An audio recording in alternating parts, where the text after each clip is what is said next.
Hi friends, good morning all. Daily morning 6 o'clock நம்மளுடைய சேனலில் வந்து 2024 ஜான் டு ஏப்ரல் மந்த் இருக்கிற கரண்ட் அஃபேர்ஸை டெய்லி ரீகால் பண்ணிட்டு வரோம். ஓகே, இன்னொரு டாப்பிக்குள்ளே வந்து நம்ம போயிடலாம். ஃபஸ்ட்டு என்னென்னு பார்த்தீங்கன்னா, இந்திய கடற்படையினுடைய புதிய கடற்படை தளம் வந்து மினிகாய் தீவில் ஐஎன்எஸ் ஜடாயு அப்படின்ற நேமில் வந்து ஸ்டார்ட் பண்ண போகிறாங்க. ஓகே, அடுத்ததாக நீங்கள் நலமா திட்டம். இந்த திட்டம் வந்து தமிழக அரசினுடைய திட்டம்.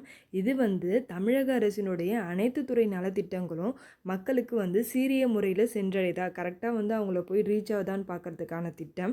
இதில் என்ன பண்ணுவாங்கன்னு பார்த்தீங்கன்னா, அந்தந்த உயர் அதிகாரிகள் வந்து டைரெக்டாக வந்து பப்ளிக்குக்கே வந்து கால் பண்ணி உங்களுக்கு வந்து அரசினுடைய அனைத்து நலத்திட்டங்களும் வந்து கிடைச்சிருக்கா அப்படின்னு சொல்லிட்டு கால் பண்ணி கேட்பாங்க. இந்த திட்டம் வந்து மார்ச் 6ஆம் தேதி வந்து தொடங்கப்பட்டது. அடுத்ததாக மயிலாடுதுறையில் தான் இந்த திட்டம் வந்து தொடங்கப்பட்டிருக்கும். ஓகே, நெக்ஸ்ட்டு பார்க்கலாம். அதித்தி திட்டம். இந்த திட்டம் வந்து சென்ட்ரல் கவர்மெண்ட்டோடைய ஸ்கீமு. இதை வந்து பாதுகாப்புத்துறை அமைச்சரான ராஜ்நாத் சிங் வந்து தொடங்கி வச்சுருப்பார்.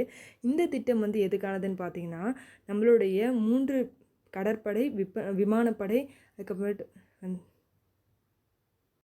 அதித்தி திட்டம். இந்த திட்டம் வந்து சென்ட்ரல் கவர்மெண்ட்டுடைய ஒரு ஸ்கீமு. இந்த திட்டத்தில் என்ன பண்ணுவாங்கன்னு பார்த்தீங்கன்னா, விமானப்படை, கப்பற்படை, இராணுவப்படைன்னு சொல்லிட்டு முப்படைகளினுடைய பாதுகாப்பு துறையில் வந்து குறிப்பாக புதிய தொழில்நுட்பங்களை வந்து உருவாக்கணும்னு சொல்லிட்டு யங்ஸ்டர்ஸை வந்து ஊக்குவிக்கிறாங்க. இதில் முக்கியமாக ஒரு 30 வகையான புதிய தொழில்நுட்பங்களை உருவாக்கணுன்றது தான் இந்த திட்டத்தினுடைய நோக்கமாக இருக்குது. அடுத்ததாக உலக சமூக மாமன்றம் 2024 நேபாளத்தில் காத்மண்டுன்ற இடத்துல தான் வந்து நடந்திருக்கும். இன்னொரு உலகம் சாத்தியம், மாற்று உலகம் சாத்தியமே என்ற முழக்கத்தோடு இந்த மாமன்றம் வந்து தொடங்கியிருக்கும். இந்த மாமன்றம் வந்து எதற்காக ஏற்படுத்தப்பட்டதுன்னு பார்த்தீங்கன்னா, உலகமயமாதலுக்கு எதிராகவும் எதேச்சதிகாரங்களுக்கு எதிராகவும் வந்து தொடங்கப்பட்டது. 2001 பிரேசிலில் வந்து இந்த அமைப்பு வந்து தொடங்கப்பட்டிருக்கும். ஓகே, அடுத்ததாக தமிழக அரசினுடைய சார்பில் 2015ஆம் ஆண்டிற்கான சிறந்த திரைப்படத்துக்கான விருதுகளும் சிறந்த நடிகர்களுக்கான விருதுகளும் கொடுத்துருப்பாங்க. அதில் சிறந்த திரைப்படம் வந்து தனி ஒருவன் வந்து தேர்ந்தெடுக்கப்பட்டிருக்கு. அடுத்ததாக சிறந்த படத்திற்கான சிறப்பு பரிசு வந்து இறுதிச் சுற்று படத்திற்கு வந்து கொடுத்துருக்காங்க. அடுத்ததாக பெண்களை பற்றி உயர்வாக பேசுகிற சித்தரிக்கும் படத்துக்கான சிறப்பு பரிசு வந்து 36 வயதினிலே படத்துக்கு வந்து கொடுத்துருக்காங்க. சிறந்த நடிகராக ஆர் மாதவன் அவர்கள் வந்து தேர்ந்தெடுக்கப்பட்டிருக்காங்க. எந்த படத்துக்காகன்னு பார்த்தீங்கன்னா, இறுதிச் சுற்று படத்துக்காக. சிறந்த நடிகையாக ஜோதிகா அவர்களை வந்து தேர்ந்தெடுத்திருக்காங்க. எதுக்காகன்னு பார்த்தீங்கன்னா, 36 வயதினிலே படத்திற்காக. இந்தோனேஷியாவில் உருவாக்கப்பட்டுள்ள முதல் இந்து அரசு பல்கலைக்கழகத்தினுடைய நேம் என்னன்னு கேட்டாங்கன்னா, ஐகஸ்தி bagasse Sugriva state Hindu university. இதோட நேம் வந்து நல்லா ஞாபகம் வச்சுக்கோங்க. கேட்டால் வந்து ஆன்சர் பண்ணுற மாதிரி இருக்கணும். ஓகே, அடுத்ததாக முக்கிய மந்திரி மகிழா சம்மன் யோஜனான்றது டெல்லியினுடைய கவர்மெண்ட்டோடைய ஸ்கீமு. என்ன ஸ்கீமுன்னு இதுன்னு பார்த்தீங்கன்னா, மாதம் 18 வயதிற்கு மேற்பட்ட பெண்களுக்கு 1000 ரூபாய் வந்து கொடுக்க போகிற திட்டம் தான்.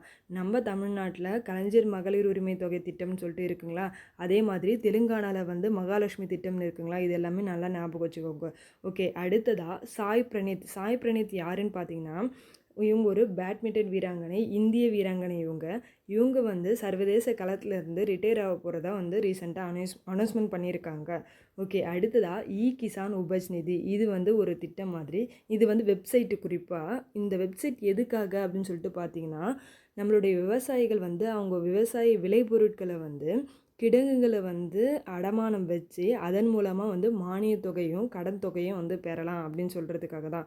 இந்த எங்கே சேமித்து வைக்கணும் அப்படின்னு சொல்லிட்டு பார்த்தீங்கன்னா, ஒழுங்காற்று ஆணையம் சொல்லிட்டு ஒன்று ஏற்படுத்தியிருக்காங்க. கிடங்குகள் மேம்பாடு மற்றும் ஒழுங்காற்று ஆணையத்தில் வந்து நம்ம ரிஜிஸ்ட்ரேஷன் செஞ்சுட்டு நம்மளுடைய விளைபொருட்கள் எல்லாத்தையுமே எடுத்துகிட்டு போய்ட்டு அந்த கிடங்குல சேமித்து வச்சு அதற்கு ஈடாக பணமாக வந்து கடன் தொகையாக வந்து பெற்றுக்கொள்ளலாம். அதுதான் வந்து கிசான் உபஜ் நிதி. ஓகே, அடுத்ததாக உலக கோடீஸ்வரர் பணக்கார பட்டியலில் முதலிடத்தில் வந்து அமேசானுடைய ஃபவுண்டரான ஜெப் பிசோஸ் அவர்கள் வந்து இருக்காங்க. இதற்கு முன்னாடி யார் இருந்தாங்கன்னு கேட்டால் டெஸ்லா நிறுவனத்தினுடைய ஃபவுண்டரான எலான் மஸ்க் வந்து இருந்திருப்பார். ஓகே, ககன்யான் அப்படின்ற வேர்டு வந்து ஒரு சமஸ்கிருத வேர்டு. இந்த வேர்டில் வந்து ககன் அப்படின்றது வந்து வானம் அல்லது விண்ணுலகம் அப்படின்னு சொல்லிட்டு சொல்லலாம்.